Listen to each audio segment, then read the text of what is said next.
이 가운데서 좀 하나님을 찾고 계신 분들이 좀 많은 것 같아요. 그렇죠? 네. 교회 다니지만 여전히 하나님이 굉장히 멀게 느껴지고, 보통 그런 분들이 선교로 많이 오십니다. 네. 그 단기 선교로 우리 학교에 와서 한 6개월, 1년 이렇게 사역하고 가는 청년들이 있습니다. 이 청년들 모임에서 제가 뭐 이렇게 말씀을 나눌 기회가 되면 우리 청년들한테 제가 질문과 답을 동시에 합니다. 뭐냐면, 여러분들 여기에 올 때 마음이 어떤 건지 내가 맞춰볼까요? 여러분들 혹시 이곳 몽골 땅에 오면 하나님을 누릴 수 있지 않을까, 하나님을 새롭게 만날 수 있지 않을까라고 하는, 굉장히 어떻게 보면 이기적일 수도 있지만 좀 바른, 나쁜 의미에서 이기적인 게 아니라 어떤 그런 동기로 오신 것이 아닙니까? 제가 묻습니다. 그러면 대부분이 끄덕끄덕해요. 여러분들이 큐티를 하는 이유도 하나님에 대한 목마름이 있기 때문일 겁니다. 하나님을 만나고 싶고 알고 싶고, 그분이 정말 살아계시며 나와 동행하시는 분이라는 것에 대한 체험을 얻기를 원합니다. 그렇죠? 하나님께서, 여러분이 하나님을 찾는 것보다 하나님께서 여러분을 더 간절히 찾고 계세요. 오늘 제가 읽으려고 하는 본문의 한 인물도요, 하나님을 찾고 싶었지만 어떻게 찾아야 될지 몰랐던 한 인물입니다. 오늘 이 사람 이야기를 가지고요, 여러분의 삶을 좀 투영해보는 그런 시간이 있었으면 좋겠습니다. 창세기 32장, 제가 21절부터 읽습니다. 21절부터 31절까지. 네. 제가 원래는 개정개혁으로 들고 왔어야 되는데 성경책을 오면서 바꿔 들고 왔어요. 그래서 이게 옛날 버전인데 제가 그냥 이걸로 읽겠습니다. 여러분은 여러분이 갖고 계신 성경으로 그냥 읽으시면 됩니다. 어차피 내용은 비슷하니까요. 그 예물은 그의 앞서 행하고 그는 무리 가운데서 경외하다가 밤에 일어나 두 아내와 두 여종과 11아들을 인도하여 야복 나루를 건널세 그들을 인도하여 시내를 건너며 그 소유도 건네고 야곱은 홀로 남았더니 어떤 사람이 날이 새도록 야곱과 씨름하다가 그 사람이 자기가 야곱을 이기지 못함을 보고 야곱의 환도뼈를 치매 야곱의 환도뼈가 그 사람과 씨름할 때 위골되었더라. 그 사람이 가로되 날이 새려하니 나로 가게 하라. 야곱이 가로되 당신이 내게 축복하지 아니하면 가게 하지 아니하겠나이다. 그 사람이 그에게 이르되 내 이름이 무엇이냐? 그가 가로되 야곱이니이다. 그 사람이 가로되 내 이름을 다시는 야곱이라 부를 것이 아니요 이스라엘이라 부를 것이니 이는 내가 하나님과 사람으로 더불어 겨루어 이겼음이니라. 야곱이 청하여 가로되 당신의 이름을 구하소서. 그 사람이 가로되 어찌 내 이름을 묻느냐 하고 거기서 야곱에게 축복한지라. 그러므로 야곱이 그곳 이름을 브니엘이라 하였으니 그가 이르기를 내가 하나님과 대면하여 보았으나 내 생명이 보존되었다 함이더라. 그가 브니엘을 지날 때 해가 돋았고 그 환도뼈로 인하여 절었더라. 아멘. 성경에 나오는 인물 중에 복을 참 갈구했던 인물이 있습니다. 바로 야곱입니다. 한국 사람들이 야곱 이야기를 참 좋아합니다. 야곱이 복을 추구하던 그 장면에 대해서 우리가 어렸을 때 늘 가깝게 들었습니다. 그리고 결심했습니다. 나도 야곱과 같이 그렇게 하나님의 복을 추구하자. 그런데요, 이 야곱이 추구하던 복, 이 복에 문제가 좀 있었어요. 야곱은 자신이 추구하는 복의 존재가 그 실체가 무엇인지를 잘 몰랐습니다. 첫 번째로요, 야곱은요, 복에 대해서 어떻게 생각했느냐면, 복은 자기가 노력해서 얻는 것이고 싸워서 경쟁해서 쟁취하는 것이라고 믿었습니다. 그런데요, 그래서 야곱이 에서하고 열심히 경쟁했거든요. 근데 성경에 보면요, 야곱이 뭘 잘못 알고 있었다는 걸 알 수 있습니다. 뭘 보면 그걸 알 수 있냐면, 야곱과 에서가 태어나기 전에 야곱과 에서가 엄마 배에서부터 싸우고 있었죠. 그때 부모가 수심에 차 있으니까 예언이 임합니다. 그 예언이 뭐냐면, 너희 태중에 두 민족이 있다. 그런데 큰 자가 작은 자를 섬길 것이다. 이미 하나님께서는요, 에서가 야곱을 섬길 거에 대해서, 그 민족이 야곱의 민족을 섬길 거에 대해서 결정해 놓으셨어요. 야곱이 노력해서 팥죽 한 그릇에, 그리고 아버지를 속여서 그렇게 해서 하나님의 축복을 받은 것이 아니라는 거예요. 자, 두 번째로요, 야곱이 오해한 것이 있었습니다. 한국 사람이 오해하는 부분들도 이 부분인데요. 보통 한국 분들의 그 관념 속에 복 그러면 만수무강, 그렇죠? 만사형통, 편안히 오래 살면서 부를 누리는 것, 이런 것들을 축복이라고 믿어왔습니다. 자, 그런데요,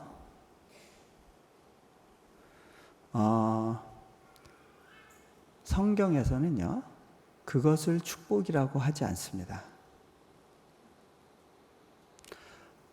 야곱이 복을 받았던 사람인데, 이 사람이 평생의 삶을 마감할 무렵에 애굽 땅에 갑니다. 그리고 거기서 바로왕을 만났을 때 이렇게 이야기를 합니다. 자기가 130년을 살았는데 참 험한 세월을 살았습니다 라고 고백을 합니다. 자신, 어떻게 보면 하나님의 복을 누렸던 사람인데, 이 사람의 삶을 스스로가 종합해서 뭐라고 표현했냐면 험한 세월이라고 한 거예요. 좀 이상하죠?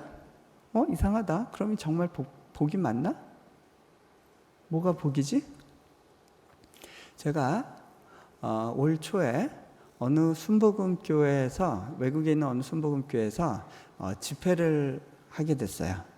한 9번에 걸쳐서 메시지를 전하는데, 막 말씀을 전하던 어느 시점에서 제가 이렇게 딱 강대상 쪽을 봤는데, 거기에 제가 처음에는 인지하지 못했던 한 단어가 있었어요. 신년 금식 축복 대성회. 축복 금식 대성회. 자, 근데 그 축복이란 단어와 금식이란 단어가 저에게 이렇게 크게 다가왔어요. 하나님, 제가 지금 축복에 대해서 말하고 있나요? 하나님께서 네가 축복에 대해서 말하고 있다고 그러세요. 저는 십자가에 대해서 전하고 있는데요. 그런데 하나님께서 제게 그러시는 거예요. 너 뭐가 진짜 축복인지 아니? 진짜 축복은 바로 나란다. 하나님께서 왜 아브라함에게 내가 너의 기업이 되겠다, 너는 나의 소유가 되고 나는 너의 소유가 되겠다라고 말씀하시는지, 그것에 대해서 제가 그때 굉장히 깨끗하게 이해가 되기 시작했어요. 자, 야곱은 복을 추구하던 사람이었는데, 그 복을 얻은 결과 그 사람은 험한 세월을 살게 됩니다. 그러면 그 복의 실체는 무엇이냐? 하나님을 소유하는 겁니다.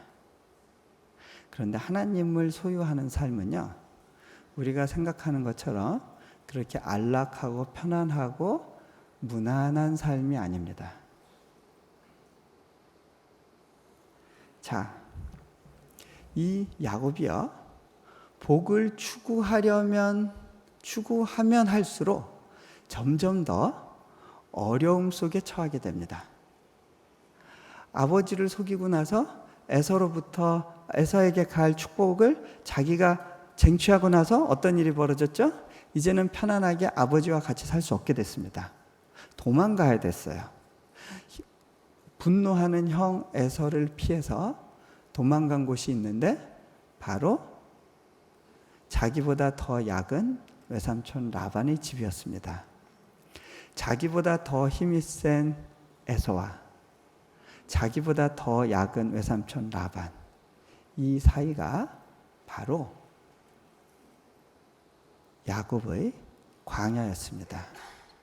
야곱의 훈련 장소였습니다. 자, 그곳에서 연단을 받고 난 다음에 하나님께서 어느 시점에 이제 네가 내가 아브라함에게 명하여 내려가 살게 했던 그 땅으로 가지 않겠니? 명하십니다. 그래서 야곱은 자기의 조부 아브라함이 내려갔던 그 땅을 향해서 내려갑니다. 자, 하나님께서 아브라함에게 그 땅으로 내려가라고 하시면서 하신 약속이 있었습니다. 많은 사람들이요, 그 아브라함의 축복에 관심이 많습니다. 왜 그러냐면 아브라함에게 뭐라고 말씀하셨냐면, 너를 축복하는 자를 내가 축복하고 너를 저주하는 자를 내가 저주하겠다. 엄청난 축복이죠? 그런데 왜 그 축복을 그 말씀하셨는지 아세요? 그 뒤에 그리하여 너로부터 그 복이 흘러나가서 열국이 복을 누리게 하겠다라고 하는 주님의 말씀을 이루기 위해서예요. 자, 아브라함에게 너 내려가라라고 한 땅은요, 복이 있는 땅이 아니었습니다. 복 없는 자들의 땅이었습니다. 그 당시에 가나안은요, 젖과 꿀이 흐르는 땅, 그건 출애굽기 이후의 그 구호고요. 아브라함 당시에 가나안 그러면 어떤 땅이냐면 가나안 족속이 모여 사는 땅인데, 가나안 족속은 어떤 족속이냐면 저주받은 족속입니다. 노아의 아들 중에 셈, 함, 야벳이 있었는데 그 중에 함이 아버지 하체 벗은 걸 보고 비웃죠. 그래서 어떻게 돼요? 저주를 받는데, 함이 저주를 받는 것이 아니라 함의 아들 중에 한 명인 가나안에게 그 저주가 임합니다. 그 저주받은 가나안의 후손들이 모여 살았던 곳이 가나안 땅이에요. 저주받은 자들의 땅입니다. 우리 한국 분들은요, 복 있는 땅으로 가기를 소망하는 마음이 있습니다. 그래서 지방에 사는 분들은 야, 서울이 복이 있대, 서울로 가자. 서울에 있는 분들은 야, 이 중에서 복이 어디가 있지? 뭐 한남동, 이촌동인가? 아니면 그 다음 어디예요? 뭐 강남? 근데 거기서도 만족을 못하죠? 야, 우리 미국으로 가자. 미국으로 가서도 주로 복 있는 땅 그러면 이제 뭐 LA나 뭐 저기 동부 지역 뉴욕이나 이쪽으로 많이 몰리죠. 그런데 그 중에서도요, 한국 분들은 어디서 많이 사시냐면 학군 좋은 데 사세요. 대부분 한국 분들이 모여 사는 데는 학군이 좋은 데예요. 좋은 데를 추구합니다. 더. 근데요, 하나님께서 성경의 인물들에게 명하셨던 거는 좀 다른 거예요. 네가 복의 근원이 돼서 복 없는 자의 땅으로 가라라는 것입니다. 네가 복의 근원이 돼서 복 없는 자에게로 가라는 거예요. 우리는요, 교회를 고를 때도요, 어디가 복 있는 교회인가를 찾습니다. 자, 그것이 기준이 됩니다. 찬양 중에 제일 많이 불렸던 것 중에 하나가 당신은 사랑받기 위해 태어난 사람. 네. 그런데요, 이 가사가 틀렸다고 말할 수는 없지만 어떻게 보면 그 영성이 개신교적인 영성이라기보단 좀 천주교적인 영성에 더 가까운 것 같아요. 왜 그러냐면 적어도 개신교가 강조하는 것이 뭐냐면 당신이 죄인이라는 사실입니다. 예배 시간에 지적되어야 되고 강조되어야 될 부분이 뭐냐면 당신은 죽을 수밖에 없는, 저주받을 수밖에 없는 죄인이라는 사실을 증명해 주는 거예요. 죽을 수밖에 없는 죄인인데 그 소망 없는 사람이 하나님을 만나면서 소망이 생기게 됩니다. 그러면서 바뀌게 됩니다. 예전에는 내가 사랑받기 위해서 갈구하던 사람이 이제는 사랑을 주기 위해 태어난 존재라는 사실을 인식하게 되는 거죠. 자, 아브라함에게 명해서 내려가라고 한 그 땅으로 다시 하나님께서는 야곱을 내려보내십니다. 야곱이 내려가고 있습니다. 자, 이때 하나님께서 이 야곱을 확신시켜 주기 위해서 하나님의 군대를 보여주십니다. 마하나임이란 곳에서.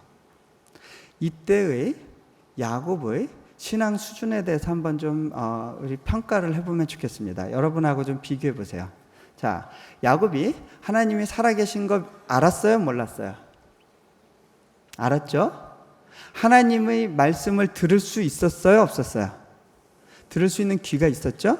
그리고 기본적인 순종을 할 수 있었습니다. 그리고 하나님의 축복이 자신의 삶 가운데 중요하다는 사실을 알고 있었어요? 모르고 있었어요? 알고 있었죠? 그 다음에 이 사람에게 체험이 있어요? 없어요? 체험이 있죠. 어떤 체험이죠? 천사가 오르내리는 것도 보고 하나님의 군대도 보고 자신이 살아온 삶 가운데 어려운 때마다 하나님께서 나타나셔서 예비하시고 도와주셨던 것들을 경험을 했어요. 그러면 이 정도면 괜찮은 신앙인 것 같죠? 여러분하고 비교할 때 어때요? 비슷한 수준이에요? 자, 근데요, 하나님이 보실 때는요, 야곱에게 있어서 근본적인 문제가 있었어요. 해결되지 않은 결정적인 문제. 이것이 하나님을 야곱이 온전하게 만나지 못하게 되는 원인으로 작용합니다. 이제 그 모습을 오늘 읽은 본문을 통해서 이제 볼 수 있게 됩니다.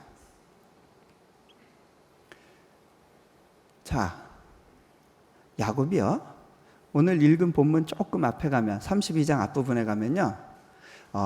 사람을 에서에게 보냅니다. 내려오면서 제일 걱정이 있었어요. 바로 그 사람. 그 사람 하나 없으면 내가 참 인생에서 행복할 텐데. 그 사람 때문에 문제야 하는 그 한 존재하고 직면해야 됩니다. 여러분은 삶 속에 그런 사람이 없나요? 교회에 그런 분들 혹시 없어요? 가까이 하기엔 너무 먼 당신. 교회가 너무 커서 마주칠 일이 없나요? 숨어있기 편하죠? 그 사람 여기 앉으면 나는 웬만하면 저기 앉고. 그런데 이렇게 멀리 떨어져 있어도요, 왠지 안테나가 이렇게 돌아가죠? 그 친구 누구랑 무슨 얘기하나? 혹시 내 험담하는 거 아니야?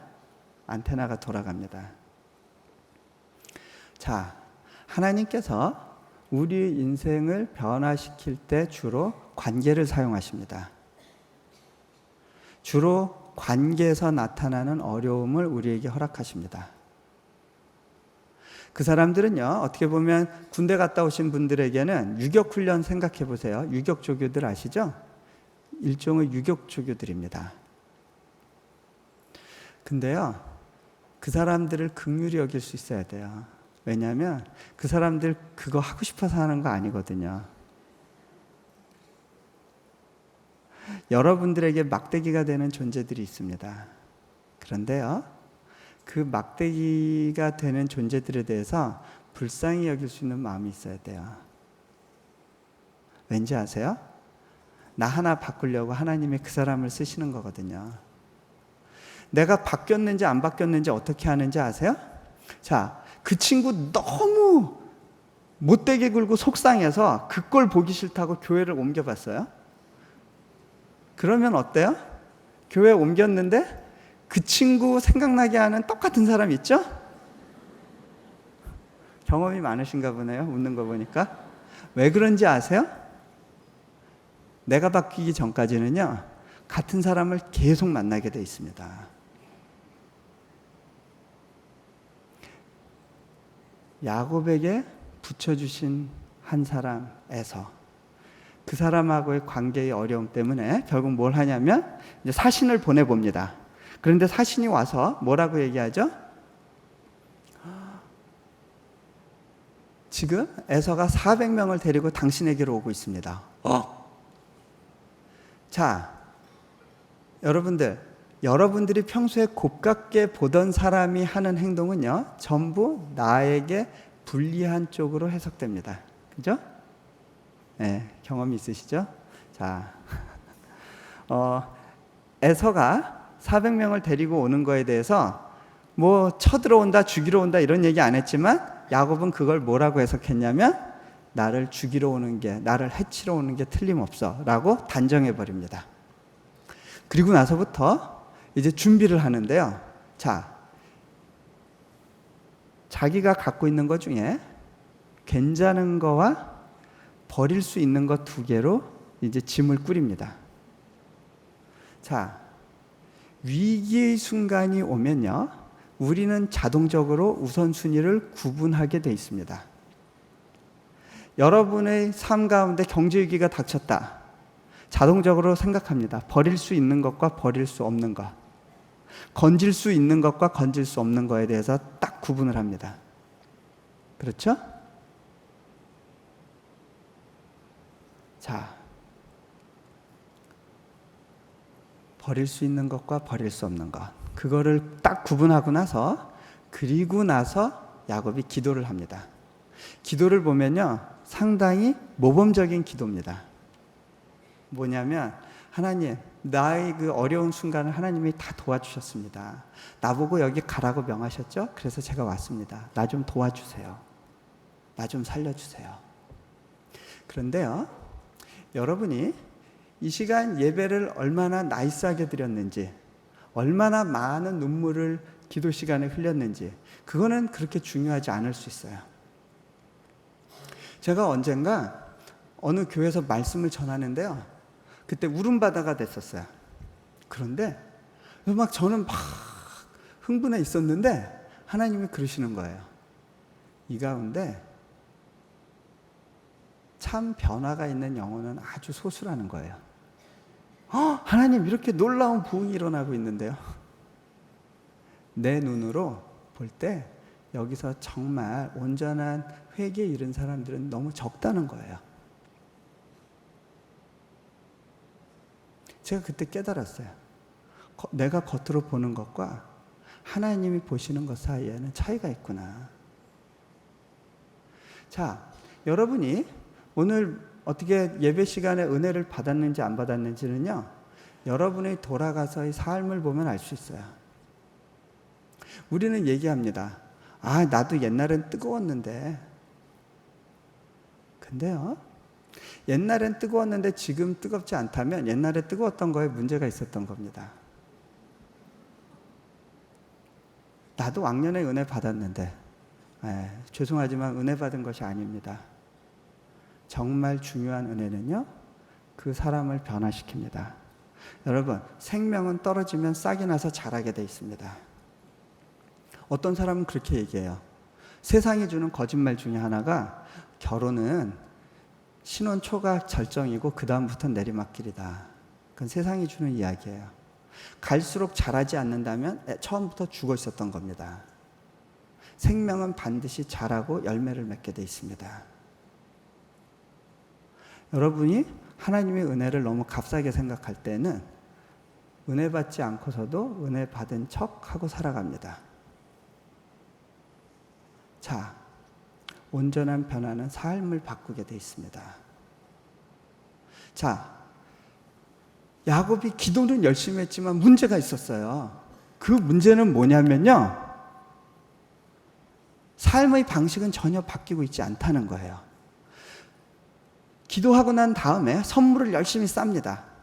어떤 분들은 이렇게 해석합니다. 그러니까 야곱에 대해서는 참 많은 오해들이 있는데 야곱의 그 축복을 강구하는 열심은 대단해라는 것도 하나의 어떻게 보면 우리가 막 성공 시대 60년대, 70년대, 80년대의 어떤 개발 성장에 대해서 갖고 있었던 어떤 그런 희망이 투영된 부분이라면 이 야곱이 이렇게 기도는 하지만 또 나름대로 살궁리를 하면서 선물을 열심히 싸는 모습을 보면서 사람들이 생각을 합니다. 그래, 기도는 기도대로 하지만 또 자신이 할 거는 또 자신이 열심히 노력하고 준비해야 돼, 이렇게 생각을 합니다. 그런데 이 부분에 그렇게 해석하는 거는 조금 적용이 잘못될 수도 있어요. 왜 그러냐면요, 야곱이요, 지금 선물을 쌀 때 이 야곱은 하나님을 의지하고 있지 않다라는 것을 보여주고 있기 때문에 그래요. 이 뒤의 모습을 보면 더 잘 알 수 있습니다. 선물을 싸는데 선물을 잔뜩 싸놓고 그것도 한꺼번에 보내는 게 아니라 머리를 써서 순서대로 단계적으로 보내면 에서가 혹시 차츰차츰 마음을 누그러뜨릴지도 몰라, 이렇게 생각을 합니다. 그렇게 해놓고 그 다음에 이제 잠자자, 밤이 돼서 잠자리에 듭니다. 그게 오늘 읽은 본문의 이야기의 시작입니다. 자고 있는데 갑자기 지금부터 수수께끼 상황이 계속 발생합니다.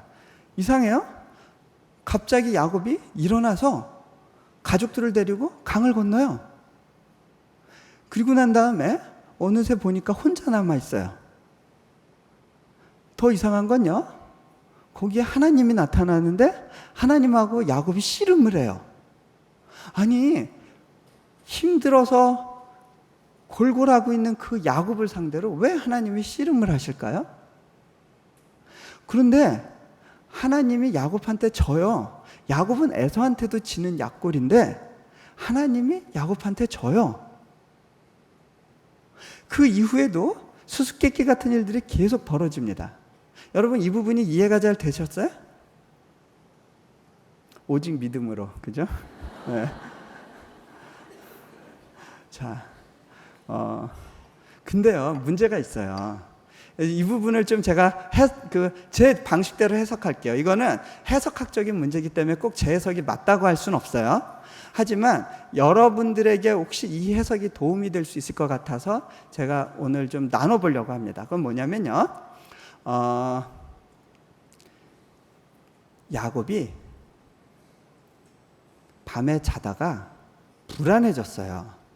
아무리 자신의 노력을 다 기울였어도 그래도 혹시나 여전히 에서가 나를 공격한다면 어떡할 것인가 라고 질문했을 때 대답이 없었던 거예요. 여러분, 고민에 마음을 내주어 본 적이 있으시죠? 그러면 고민이 나를 압도하잖아요. 그죠? 아무리 안전하려고 안전한 장치들을 다 마련해도 여전히 불안합니다. 그렇죠? 자, 야곱이 불안해지니까 이제는 재물 중에 좋은 거와 나쁜 걸 골랐는데 우선순위가 다시 줄어듭니다. 다 줄 수 있어. 하지만 가족들만큼은 버릴 수 없지. 가족들을 데리고 야복강을 건너갑니다. 그 당시에 요단강이 남북으로 흐르고 있었고 이제 야복강이 동서로 흐르면 약간 남쪽에서부터 야복강을 건너는데 이건 무슨 행위냐면 도망가는 거예요. 남쪽에서부터 에돔 지역에서 지금 에서가 치고 올라오고 있거든요. 도망가는 거예요. 자, 도망갔는데 거기서 야곱이 가족들과 떨어져서 혼자 있습니다. 두 가지 해석이 가능하겠죠? 이건 뭐예요? 우선순위가 더 줄어들어서 가족들은 죽어도 돼. 일단 가족들을 공격할 때 나 혼자만이라도 도망가고 보자. 해석 1번. 2번. 가족은 살려야지. 나 혼자 이 에서와 대결하다가 죽게 되면 죽는 거야. 해석 2번. 둘 중에 뭐가 맞을까요? 저도 하나님께 나중에 여쭤봐야 되겠지만 1번이 정황적으로 맞는 것 같아요.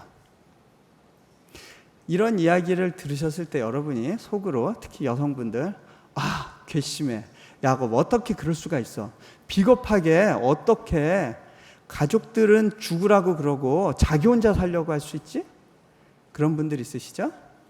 야곱의 가장 큰 우선순위는 나였어요. 그런데 이거에 대해서 여러분들이 비난할 자격이 있는지 제가 한번 테스트 해볼까요? 네. 여러분들 사랑하는 가족들과 가족 사진을 찍었습니다. 사진이 나왔어요. 누구 얼굴부터 보세요?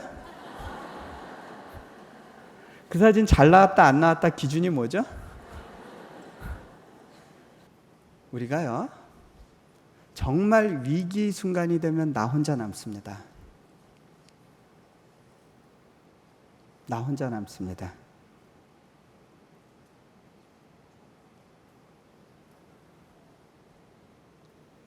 아침부터 밤 늦게까지 사업 부도 막으려고 뛰어다니다가 밤 늦은 시간이 돼서 지친 몸을 끌고 아파트로 돌아와서 아파트 소파에 탁 누워서 불을 켜고 보니까 가족들은 다 콜콜 자고 있어요.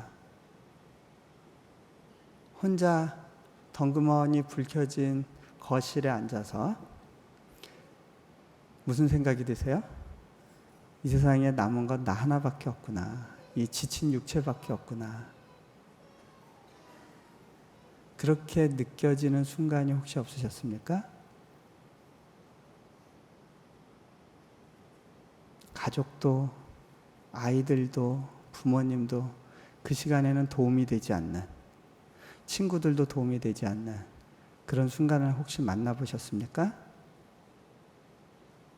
자, 그 순간이 야곱이 야복강가에 있었던 순간입니다. 그 순간에 하나님께서 야곱을 찾아오십니다. 둘이 씨름이 벌어지는데 저는 어떤 지향의 문제였던 것 같아요. 남쪽으로 대면해라. 아니요, 나는 북쪽으로 도망갈 거예요. 두 지향이 충돌합니다. 나를 믿어라. 믿지 못하겠어요. 이 세상에 믿을 건 나 하나밖에 없어요. 두 지향이 충돌하고 있습니다. 씨름이 되는 거예요.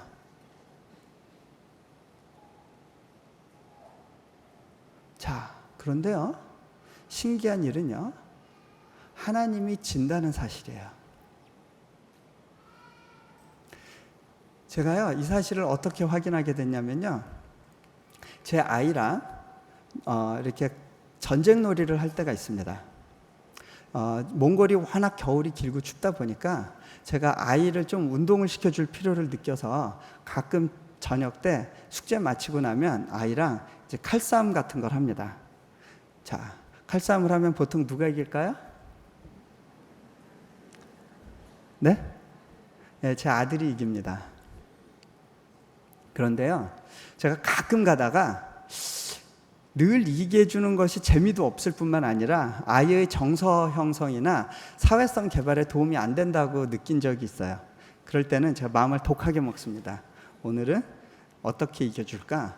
챙챙챙 하다가 탁 세게 치니까 제 아이의 칼자루가 툭 허공으로 날아갑니다.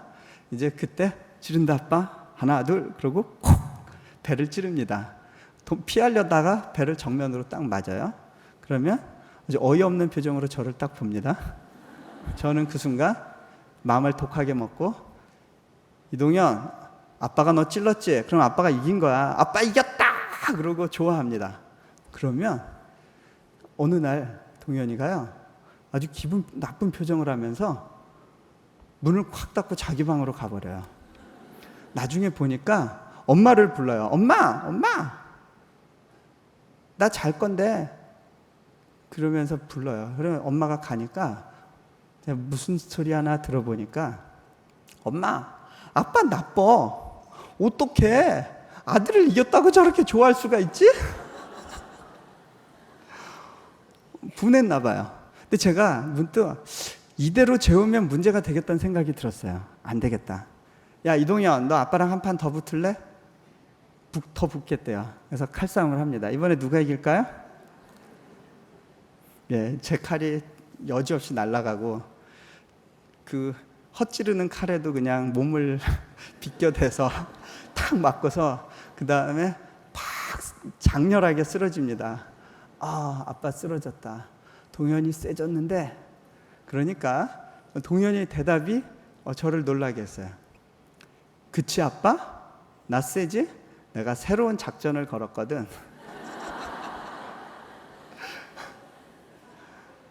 아빠가 져줬을 거라는 생각을 전혀 못합니다. 이것이 아이의 특징입니다. 자, 거기서 저는 저희 모습을 봅니다. 왜 그 집 나간 둘째 아들 비유에서 아버지가 아버지 재산 반 주세요라고 얘기하는 아들에 대해서 그냥 보내버릴 수밖에 없는지 아세요? 아버지가 원했던 건 자발적인 순복입니다. 아빠는요, 힘없어 보이지만 그렇게 허락해야 되는 순간들이 있습니다. 자, 바로 야곱과 씨름하던 하나님이 그랬습니다. 야곱이 고집 부릴 때는 이길 수가 없었습니다.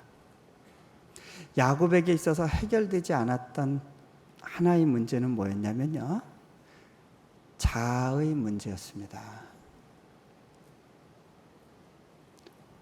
자신의 자아가 이 세상에서 가장 소중했습니다. 자기를 지독히 사랑했습니다. 그것이 문제의 핵심에 있었습니다. 자기를 사랑하는 거 괜찮은 거 아니에요? 자, 제가 말하는 자기애라고 하는 거는 좀 다른 차원의 부분이란 거를 좀 이해하실 필요가 있습니다. 자, 사도 바울이요, 디모데에게 마지막 유언 비슷한 경고를 하는데, 디모데 후서에 보면요, 3장에 이렇게 표현을 합니다. 너 조심해라. 똑바로 들어라. 말세에 고통하는 때가 이른다. 그때는 사람들이 이러이러하게 된다라고 하는데, 첫 번째가 뭔지 아세요? 사람들이 자기를 사랑하고, 자긍하고, 교만하고, 돈을 사랑하고,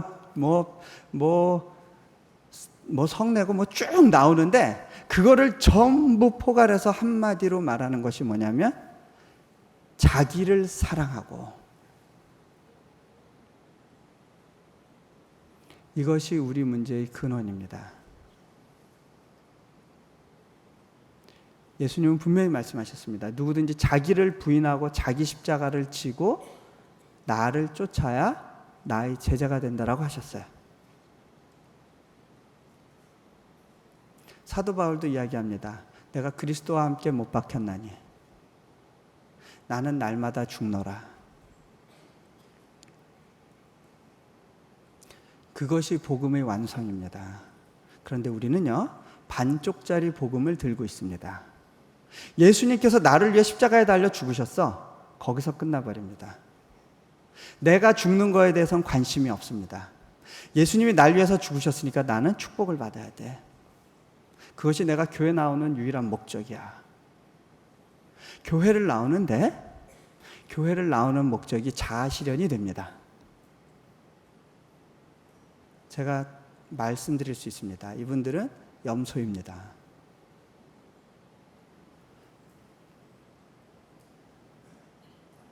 내 삶의 목표가 십자가 복음을 믿었음에도 불구하고, 그것을 내 삶의 최고의 가치로 인정했음에도 불구하고 여전히 내 삶의 목표가 성공인 사람들이 있습니다. 삶의 목표가 하나님의 거룩으로 바뀌지 않았다면 그 회심은 가짜 회심입니다.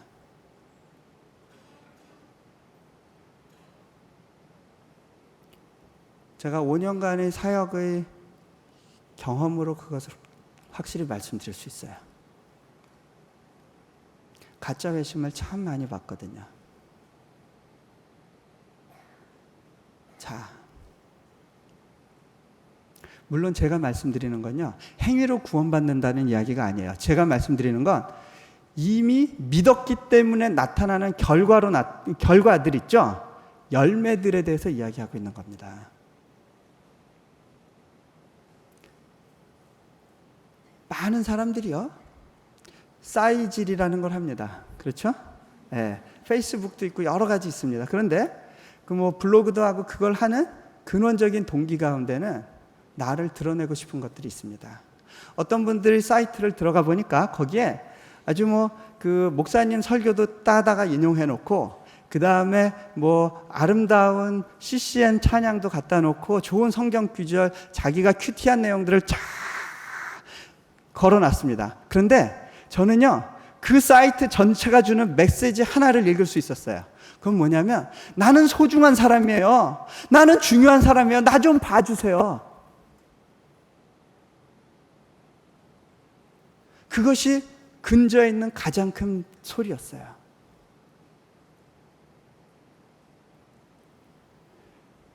자, 야곱도 이 부분에서 해결되질 못했던 겁니다. 하나님이 원했던 부분은 이 부분에 대한 지적이었습니다. 하나님이 야곱에게 그래서 찾아오신 겁니다. 씨름이 벌어졌고요. 하나님이 질 수밖에 없으니까 그때 딱 한 가지 방법을 사용하십니다. 하나님 반칙 쓰시네? 자, 좀 이해가 안 가셨죠? 다리뼈를 빼시는 겁니다. 그게 뭘 의미하는지 아세요? 유목민에게 있어서요, 제가 유목민들하고 살아봐서 아는데 생명과 같은 것이 있습니다. 이동할 수 있는 능력입니다. 야곱은 두 다리를 믿었습니다. 내가 무슨 수가 생기더라도 이 두 다리만 있으면 도망갈 수 있어. 살아남을 수 있어. 자기가 믿었던 가장 큰 하나를 탁 건드렸습니다.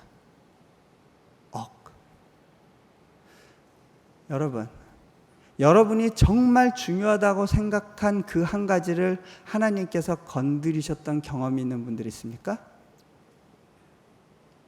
그것이 무엇입니까? 여러분의 사업입니까? 여러분이 은행에 보관해 놓은 저금입니까? 아니면 펀드입니까? 아니면 공부 잘하고 있는 자녀들입니까? 좋은 직장을 다니고 있는 남편입니까? 아니면 안락한 데 아파트입니까? 여러분이 의지하고 있는 두 다리는 무엇입니까? 그 중에 하나를 건드리실 때 여러분은 어떻게 반응하시겠습니까? 야곱은 다리가 빠지니까 결국은 하나님을 의지할 수밖에 없다는 쪽으로 태도가 바뀌었습니다. 하나님을 붙잡습니다. 나에게 축복해 주지 않으면 내가 보내주지 않겠습니다. 우리는 이때 그 야곱의 열심에 대해서 초점을 맞춥니다. 그런데 우리가 다른 부분이 중요하다는 걸 볼 수 있어야 됩니다. 하나님이 야곱에게 말합니다. 묻습니다. 네 이름이 뭐냐? 존재에 대한 질문입니다. 너라고 하는 사람은 뭐하고 살았던 사람이니? 야곱입니다. 속이면서 살았던 사람입니다. 남 발뒤꿈치 잡았던 사람입니다. 이제는 너를 야곱이라고 하지 말아라. 이스라엘이라고 해라. 존재를 바꿔주시는데요, 네가 바뀌어라라고 하신 것이 아니라 내가 너를 바꿔주었답니다.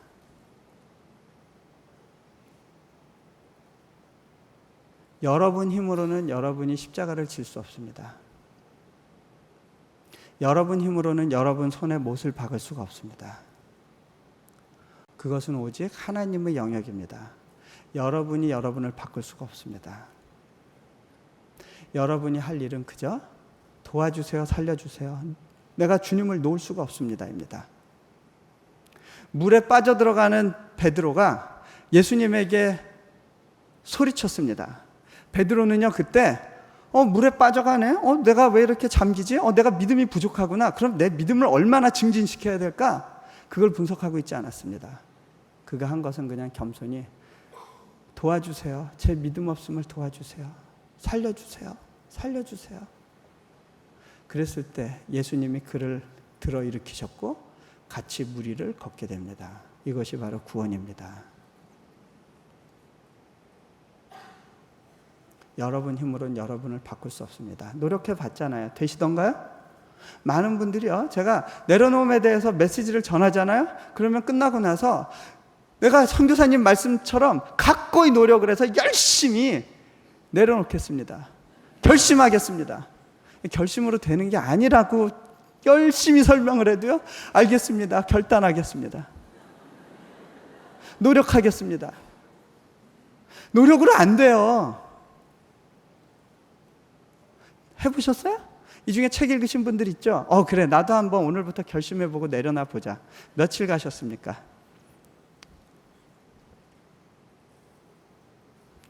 노력으로 되는 것이 아닙니다. 그런데 야곱이 바뀌었어요. 뭘 보면 알 수 있냐면, 에서가 나타났는데, 에서가 나 이 선물 필요 없어 그러니까 받으세요. 내가 이제 형님의 얼굴을 보니까 하나님의 얼굴을 뵙는 것 같습니다. 과거에는 원수였는데 그 원수의 눈에서 하나님의 얼굴을 봅니다. 그 이후로 야곱이 바뀌었고요. 에서의 역할은 끝나버렸습니다. 에서는 더 이상 야곱에게 문제가 되지 않고, 성경에 그 다음에 딱 한 번 나오는데 그건 뭐냐면 아버지 죽었을 때 장례 지냈다는 얘기예요. 사울은 하나님께서 버리셨지만 당분간 왕위에 두셨습니다. 언제까지?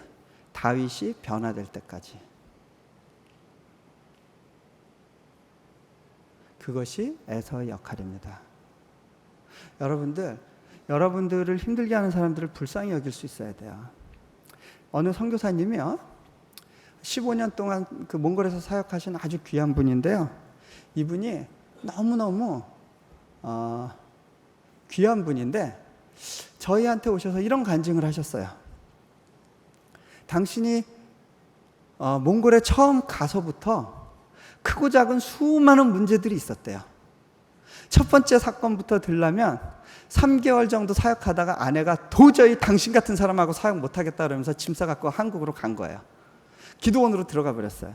뭐 때문에 그랬냐면, 비누 가지고 애들 오면 비누로 막 씻는데, 막 이제 집에서 예배 드릴 때인데 비누를 너무 헤프게 쓰니까 막 이렇게 물에 담가놔서 막 퉁퉁 불고 이러니까, 아우 비누 다 썼네, 빨리 하나 내놔야지. 선교사님이 그러면 사모님은 비누 그만 내놔, 애들 버릇 나빠져, 아끼는 법도 가르쳐야지.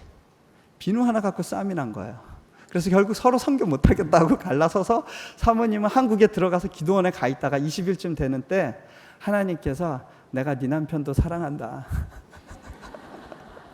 그 말씀에 다시 무한한 마음으로 돌아오고, 아들이 둘이 있었는데 그 중에 하나가 아버지가 내 허락 없이 몽골에 와서 나를 이렇게 망쳐놨다고 그러면서 술 먹고 집 나가고, 하루는 아버지 컴퓨터 내다 팔아가지고 그 돈으로 공항 가려고 비행기표 사서 나갔는데 여권을 안 들고 갔네요. 울란바토르 시내를 배회하다가 어느 PC방에서 술 먹고 쓰러진 걸 주인이 연락해서 이제 선교사님이 가서 업고 오는 거예요. 그때로부터 해가지고 수많은 문제들이 있었는데 이분이 결국 깨달은 것이 있었어요. 내가 너 하나를 바꾸길 원한다는 거였어요. 그 수많은 문제의 원인에는 바뀌지 않은 내가 있었어요. 아내가 고백한 것도 그것이었어요. 아내는 자기가 착한 사람인 줄 알았대요. 몽골에 가서 자기가 죄인이라는 사실을 보게 됐어요. 하나님이 은혜를 주시지 않으면 그걸 볼 수가 없습니다. 아내 정말 착한 사람이거든요. 천성적으로 착하기 때문에 자신의 죄를 보는 게 너무 힘들었어요. 자신이 어쩔 수 없는 죄인이라는 사실을 깨닫고 나서 그것이 하나님께서 내게 몽골에서 주신 가장 큰 선물이라고 고백했어요.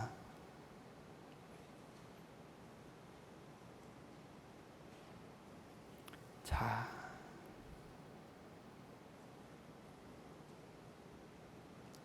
여러분에게 나타나는 수많은 문제의 핵심 가운데 변화하지 않으려고 하는 내가 있습니다. 하나님, 이 부분은 좀 건드리지 말아주세요. 불편해요. 내가 하나님 믿어드릴게요. 예배 잘 참석하고요, 제가 웬만한 그 교회 모임 중에 한두 가지 더 가고요, 11조까지 할 테니까 그 이상은 건드리지 말아주세요. 내가 하고 싶은 대로 하게 해주세요. 제가요, 아이하고 한번 좀 긴장 관계가 있었던 적이 있었습니다. 그건 언제였냐면요, 아이가요,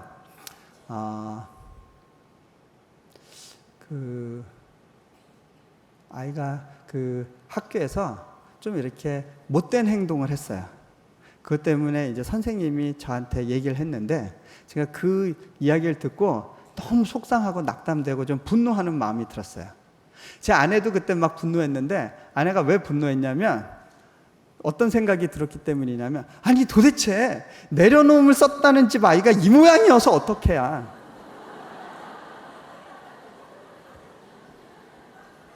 그게 그렇게 자기를 힘들게 했대요. 자책감이 드는 거예요. 도대체 애 하나도 못 키우는 집에서 말이지. 네. 그래가지고 그날 좀 결심을 하고 아이를 야단을 쳤습니다. 좀 심하게 했어요. 아이가 이렇게 거절감에 대해서 굉장한 부담이 있는 아이인데, 그 부분이 굉장히 예민한 아이인데, 제가 아이를요, 현관 밖으로 내치고 30초 동안 막 아빠! 이러는데 제가 문을 잠갔어요. 그리고 30초 있다가 문을 열어주면서 애가 막 경기를 일으키면서 우는데, 제가 이렇게 달래줬어요. 그러면서 너 좀 아빠가 왜 그렇게 야단쳤는지 아니? 다 설명을 했어요. 전 아이가 이해했다고 생각했거든요. 그런데 아이의 얘는 얘가 아닌 경우가 있더라고요. 중요한 건 아이는요, 자기가 뭘 잘못했는지는 금방 잊어버려요. 그런데 엄마 아빠가 잘못한 거는 평생을 기억합니다. 그죠? 네. 자녀들의 특징입니다. 네. 어쩔 수 없습니다. 자녀들도 죄된 존재이기 때문에 기본적으로 오해하고자 하는 속성이 있어요. 이제 제가 그때부터인가 아이가 왠지 뭐 저한테 부탁할 게 있으면 바로 이야기를 하는 것이 아니라 엄마한테만 자꾸 얘기를 해서 엄마한테 대신 부탁하게 하는 거예요. 제가 속상했어요. 아니 야단을 엄마가 치려고 한 걸 내가 그냥 맡아서 대신 친 것뿐인데 얘는 그냥 아빠만 막 서운해하네? 뭐 시간 지나면 없어지겠지. 그런데 그렇지가 않았어요. 제가 중국에 어디 갔었을 때 선교사님과 한 분과 기도하고 있었는데, 그 선교사님에게 주님의 말씀이 임했어요. 저한테 대언을 해주셨는데, 당신의 가정에 상처받은 영혼이 있다고 하십니다. 그 관계를 회복하라고 하시네요. 제가 그 순간에 그거 제 아이 이야기란 걸 깨달았습니다. 아유, 가서 얘기해야겠구나. 기회를 받습니다. 토요일 아침에 아이가 학교 안 갈 때 좀 늦잠을 재우고 나서 이제 아이가 깼을 때 제가 아이를 안으면서 도닥도닥 하면서 물었습니다. 동현아, 너 아빠한테 속상한 거 있었지? 크덕크덕. 어떻게 없을 수 있냐는 듯이. 그래서 제가 동현아, 그런데 너 그거 왜 혼났는지는 기억하니? 절대 기억 못하죠. 네. 제가 너 이때 이런 거 기억나니? 아빠가 너 문 밖으로 내쳤던 거? 동현이가 아빠 그 얘기하면 너무 마음이 아프니까 더 하지 마세요. 동현아, 아빠가 하나님하고 기도하는데 하나님께서 아빠 보고 용서를 구하라고 그러시네. 아빠가 생각해보니까 너무 잘못했다. 미안해. 그러고 쭉 설명을 했어요. 그랬더니 아이가 얼굴이 밝아지면서 아빠 이제 더 얘기 안 하셔도 돼요. 저 잊어버렸어요. 진짜야? 아이 더 말하지 않아도 된다니까요. 그러고 나서 며칠이 지났습니다. 제가 집에 좀 일찍 들어와서 컴퓨터 앞에서 작업하는데 아이가 이렇게 와가지고요, 제 무릎에다가 턱을 딱 괴고 저를 빤히 쳐다봅니다. 너무 오랜만의 일이라 신기해가지고 동현아, 너 뭐 아빠한테 부탁할 거 있니? 물어봤습니다. 그랬더니 아이가 정색을 하면서 이렇게 이야기합니다. 아빠, 부탁할 게 있어서 온 게 아니에요. 그냥 아빠가 보고 싶어서 왔어요. 여러분은 하나님의 얼굴을 구하십니까? 하나님 손을 구하십니까? 하나님 손에 들려있는 축복. 이 사이는 굉장히 큰 간격입니다. 제가요, 아빠가 보고 싶어 왔다는 그 말에 마음이 녹아서 아이를 데리고 침대로 가서 같이 굴렀습니다. 며칠이 지났습니다. 제가 학교에서 예배를 드리게 됐는데 예배를 드리다가 왠지 좀 마음이 좀 무거웠어요. 학교에 어려운 부분들이 있었거든요. 하나님, 왜 그렇게 힘들게 하세요? 좀 팍팍 도와주시면 얼마나 좋아요. 하나님이 일하고 있는 거잖아요. 근데 왜 이렇게 지체하세요? 언제까지 기다리게 하시는 거예요? 그러고 있었는데 문득 동현이가 생각이 났어요. 제가 그때 바닥에 내려앉았어요. 그리고 모로 누웠어요. 남들이 보든 말든 모로 누워서 고백했어요. 아빠가 보고 싶어요. 뭘 요구할 게 있어서 온 게 아니고요. 그냥 아빠가 필요해요. 그리고 이렇게 울었어요. 그날 주님은 또 제게 찾아와 주셨어요.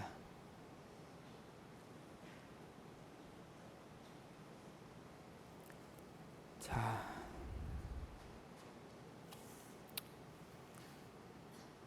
마음이 약해서 끝내야겠습니다. 한 가지는 다음에 혹시 기회가 되면 하죠.